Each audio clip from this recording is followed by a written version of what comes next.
to Good Life. I'm Dean Wilson. So glad you're with us wherever you're joining us. If you're joining us here on television in the Santa Barbara County area, we welcome you at TVSB, and so many of you are joining us all around the world on all these different platforms, including the YouTube channel, which is up and running, and you can subscribe, and a lot of you have. You can also podcast. If you're a podcast person, you can search under Good Life Conversations. And you can listen there, and we've seen that continue to grow. So if you're a podcast person, that's there. As always, you can go to goodlifetelevision.org. That also has all the long-form interviews. And then we break up those interviews into what we call power clips. So those are shorter, and we'd love to have you check it out. You can also obviously follow us on all the social media platforms, Instagram, LinkedIn, Twitter, Facebook, and so forth. So we're honored to have you joining us. It's been so neat to hear from so many of you. We hope to continue to hear from you as you watch and kind of digest what the wonderful people and the wonderful content that is coming forth from some amazing people. So we're grateful. As always, we're brought to you by Bunnin Chevrolet. We're so grateful for Leo Bunnin and the whole team down there. So thank you. And I'm so excited about my guest today. Amazing person, amazing story, Louisa Jovanovich. Did I get it right? Yes, Dean. Thank Got the you. last name right. I was rehearsing it in my head. Welcome. Thank you so much for having me. Thank you, Dean. Yeah. So, and we'll get into kind of what Louisa is doing, which I think is some amazing work, working with leaders, working with entrepreneurs. It's really a powerful thing that she's doing now. But let's start with kind of where you grew up and a little bit about your life. I would love to share. I'm actually a foreigner. I moved here from Armenia when I was 5. Okay. And I remember my first memory is going to school in first grade, and they put me in, and then all of a sudden they came back and took me back and put me in kindergarten. And it was because I didn't know this at the time, because I didn't speak English, and they didn't feel I was ready for for first grade, so I went back to kindergarten. And I remember making up that I must have not been smart enough. And I remember thinking, wow, I'm different. And being a foreigner, you're watching your parents, and I know now, doing all of the work that I'm doing, what gets programmed in us at a young age till the age of 8. Well, I was a child who was looking for security and safety, and coming to America with parents who have no money and who don't speak English, well, life isn't super safe. Yeah. And I remember being a child scanning the rooms, scanning spaces, being like, what's happening here? What's happening there? And I'm curious, and I was curious, is that what other people are doing? Are they like scanning their environment, being like, is this safe? Is this not safe? So it's just part of how I grew up. And what did your parents do? So my mom was a pharmacist in Armenia, and my dad was an engineer. And they came here, and that is not what they were able to do. So they had minimum wage jobs, and they just barely were all about working as hard as you can to provide for the family. So we lived in a tiny little place in not a great area, but they did make sure we went to private school. So I remember realizing that whatever your intention is, you can actually have happen. So even though they had no money, we still went to private school because their intention was to keep us safe. Wow. What part, where were you? LA? LA, in Hollywood. Oh, you were? I was. So you're in a tiny place in Hollywood. Tiny place. Your parents are working minimum wage jobs, and you end up at a private school. Mm-hmm. Both my sister and I.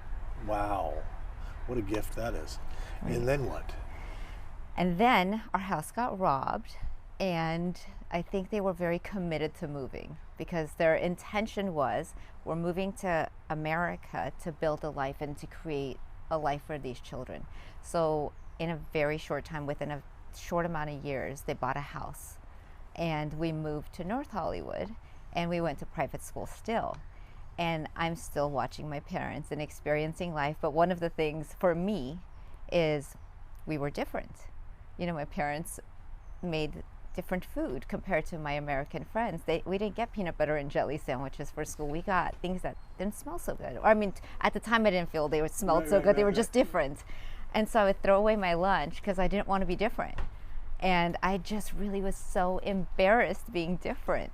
Wow. And I think that played a huge role in not feeling that confident. I really was afraid to participate because I was not confident through being different. But I really would watch other people who were confident, and I was like, God, it would be so great if I can experience life that way. I would watch Oprah, and I would really listen to her stories, and I would watch Kelly Ripa, and I'd watch how self-expressed she was. I was like, God, wouldn't it be great if I could be that way? But I wasn't, because I was so embarrassed. Wow, so that had a big impact. I want to get back to that. So you end up going into a career in salons, and you're doing all that for how long? 25 years. 25 years. Yes. Wow. Yeah. So, and we'll talk about that. Well, I love the Barbie movie because I had Barbies, and what I loved about my Barbies is I gave them haircuts. And I loved my Barbie because I gave them an awesome haircut, and I kept them because I loved the haircut I gave them. It's a finite number of haircuts you can give a Barbie, but. Oh no, I remember a specific one. It was a bob, and I remember that specific haircut being like, wow, I love this Barbie because I gave her a really killer haircut. So you were cutting hair early. Yeah, my parents had no money, so my mom would ask me to color her hair, and I would do it, and I thought it was because I was great at it, but she just couldn't afford getting it done. So I grew up thinking I loved doing hair because I really just got great at doing something that was a necessity.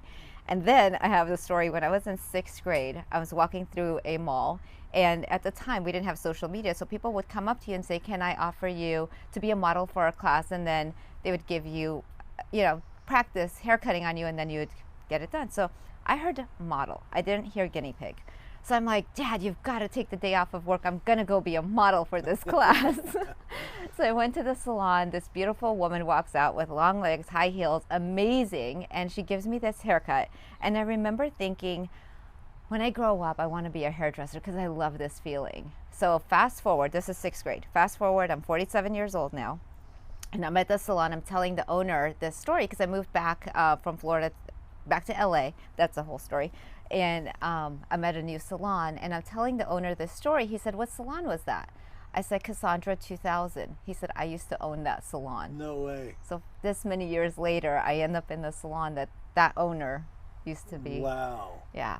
So I think anything intentional, it really still manifests. And I have to be very careful what I say because I will get it. Yeah.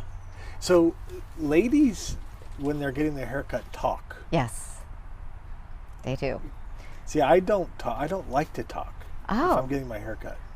Interesting. I'm annoyed by it. If somebody's questions, like, I just want a haircut. I'm reading the sports page. I just want to get a haircut. But ladies talk. A lot. Turns out. Oh, absolutely. I've heard about this. Right. A lot. So you must know like a lot.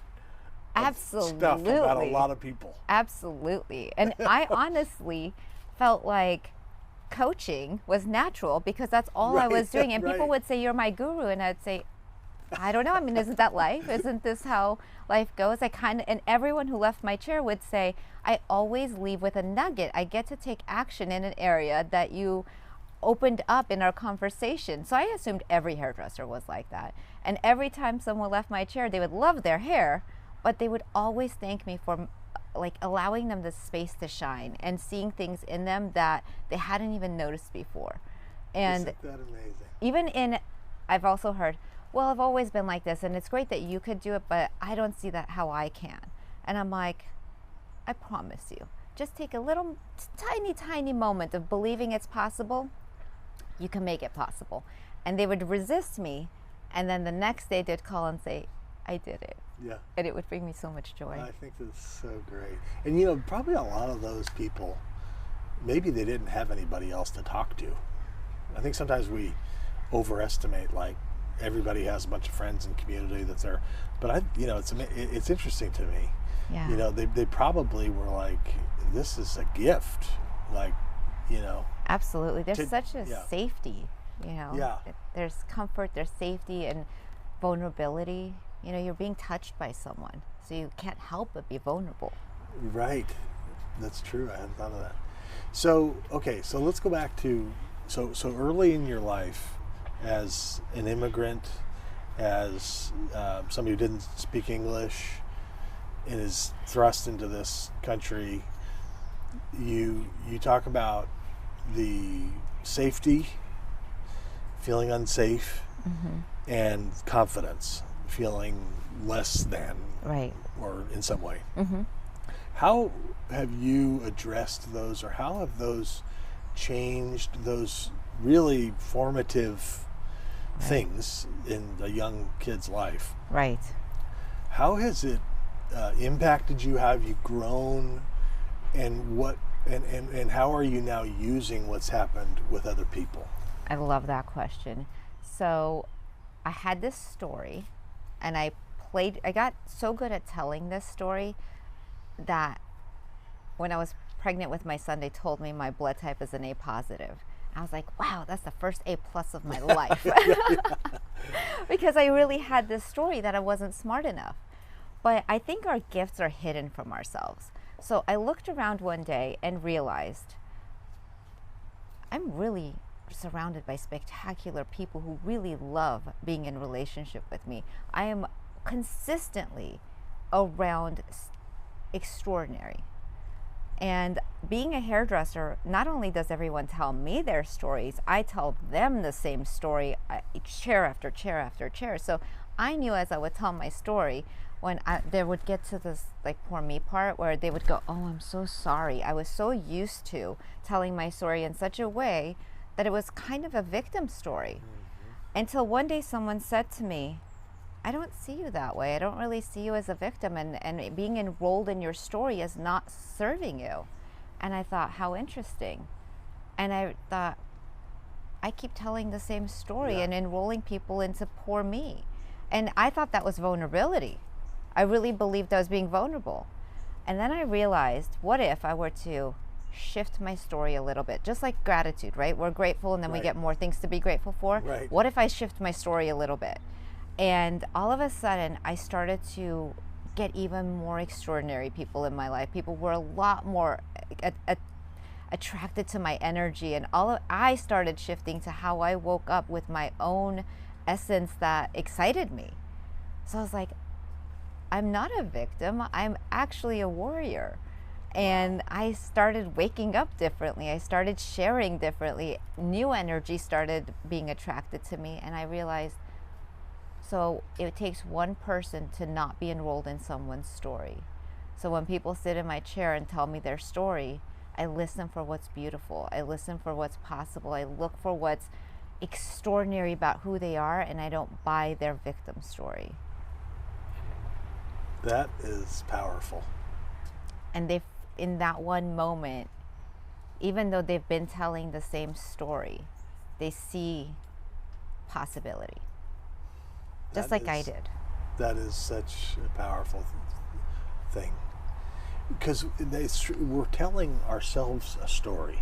I never heard it said like that, like you said it. But there's a narrative going on. And I've heard this. I don't know anything about psychology, but I've heard this, that actually there can be like well-worn paths because of the story we keep repeating.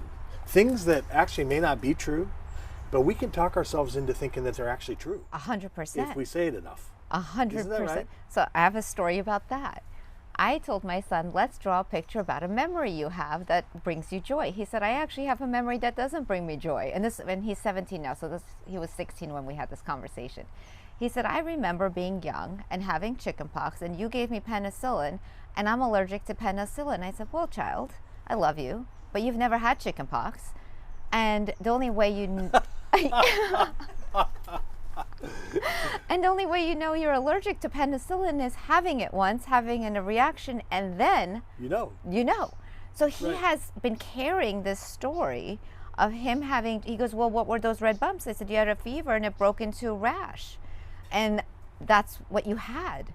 And so he's so clear that he was actually upset that I was changing his story because it was his narrative he had been attached to. And it took a few days for him to unravel that being okay, that he remembered it differently. Yeah, it's amazing. That, like, What a wonderful, compelling story that is. The only detail is it never happened. Exactly. And the other thing is, if we replay even stuff that's bad, I've heard this, that when we replay it, we're experiencing it again. Absolutely. In our system. Absolutely. It's like living it all over again. The And trauma. imagine I'm doing hair and sharing the same story over and over again, and I'm thinking I'm being relatable. I'm thinking it's okay because it's my story, but I'm reinforcing it over and over again. And I'm like, I didn't So realize you were what doing I was that doing. like 10 times a day. At least. Wow. Right. And now people leave my chair so excited, and I love when they tell me, God, I'm just so lit up about what you created as possible because I'm watching you live a completely different life. Wow. So okay, let me think about which direction to go here. So you're coaching now. Yes. So let's get to that, and then we can go back. So now you're working with people. This is something that's happened to you. You've come to a place where you can see something different. Yes. And now you want other people to experience the same thing. Exactly. Is that right? Absolutely. So tell me how you do it. What happens? Well, I initially needed my own support because I was going through a divorce and I really didn't know how to pick myself up from who I had created myself to be. I had created a wife and a mother, and poor me, and what a rough life I have. And I lived in a beautiful home, drove a beautiful car, and had an extraordinary life. Just was missing it.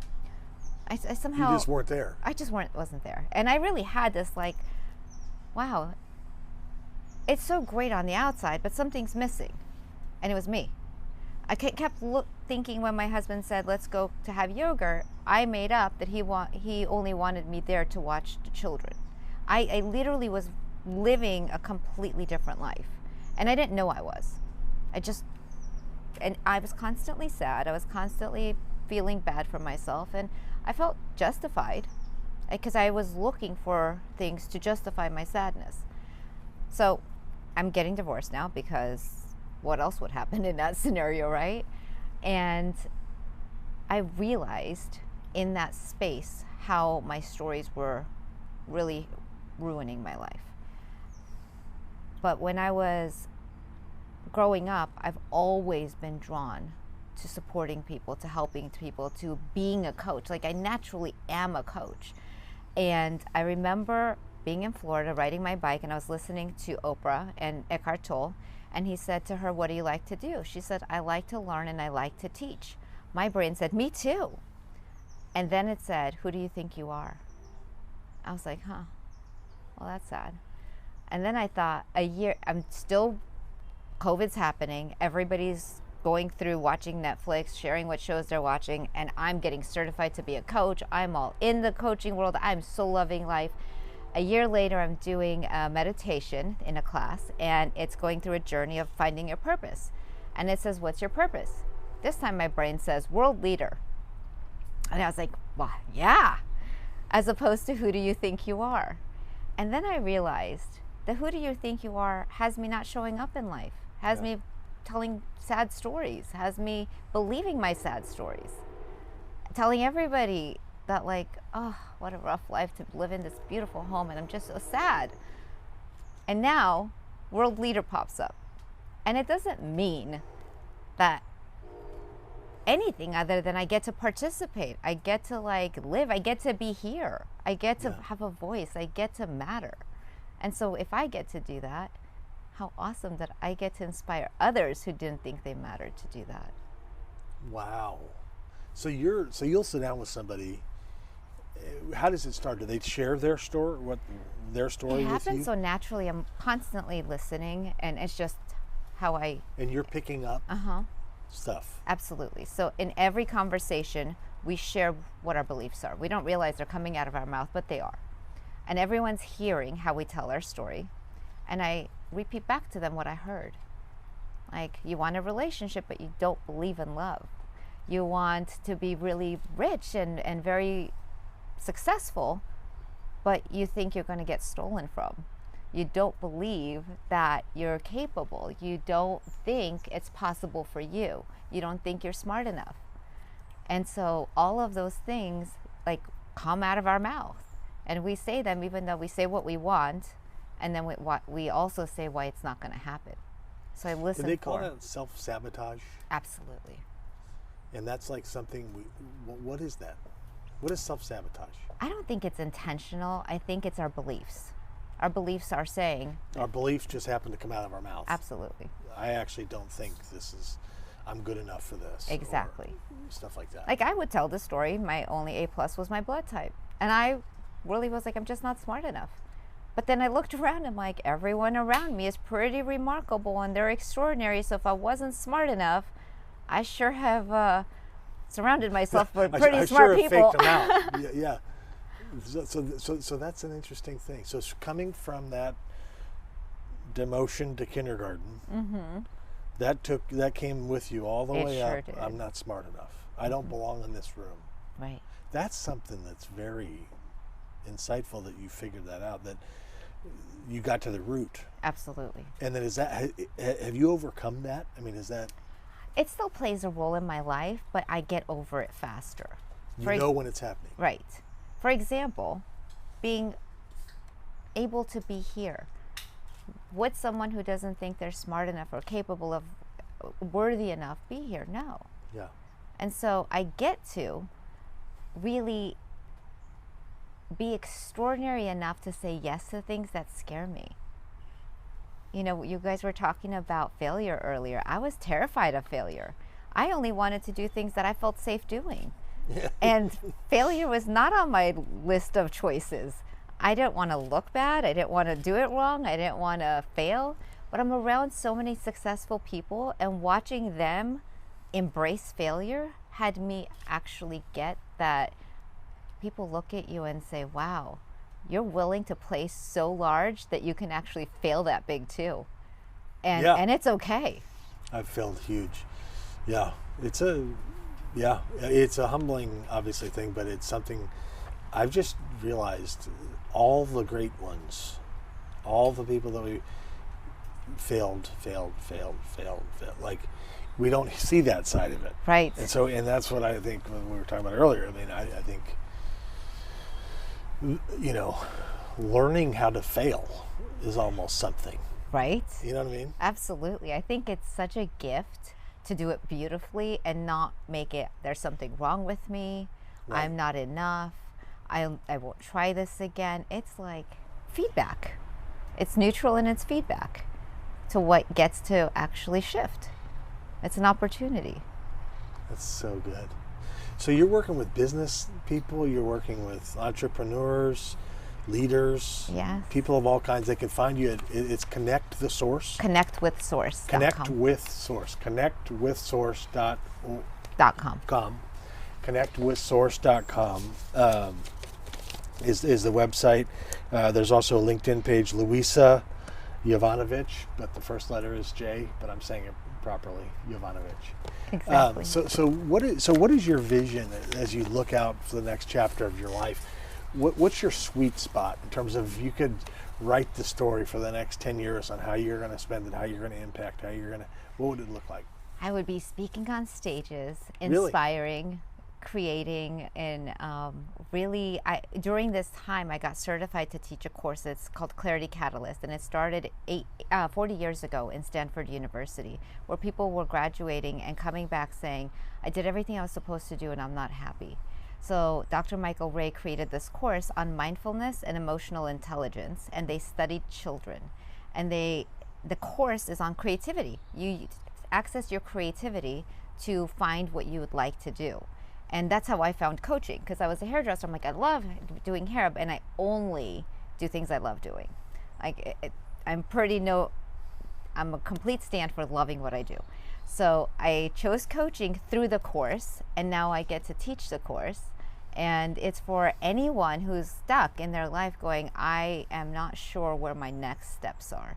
So I would love to continue teaching the course and just really traveling the world, speaking on stages and impacting. And whether it's standing behind the chair doing it one person at a time, or thousands of people. It really is just to share that self-expression, love, passion is not something you do, it's something you get to be, and you get to experience it physically and live a super fulfilling life. So good. So what would if you had one keynote speech to give, what would the title of the speech be?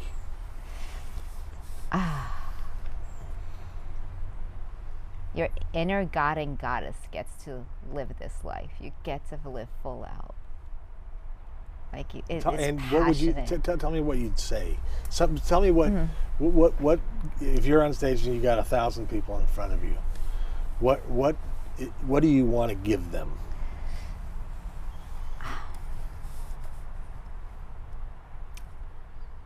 The opportunity that anything you have physically experienced in your soul, to live it out, because we feel everything we want to do, to know it's possible to externally live it. It's not just something that you hope you can have.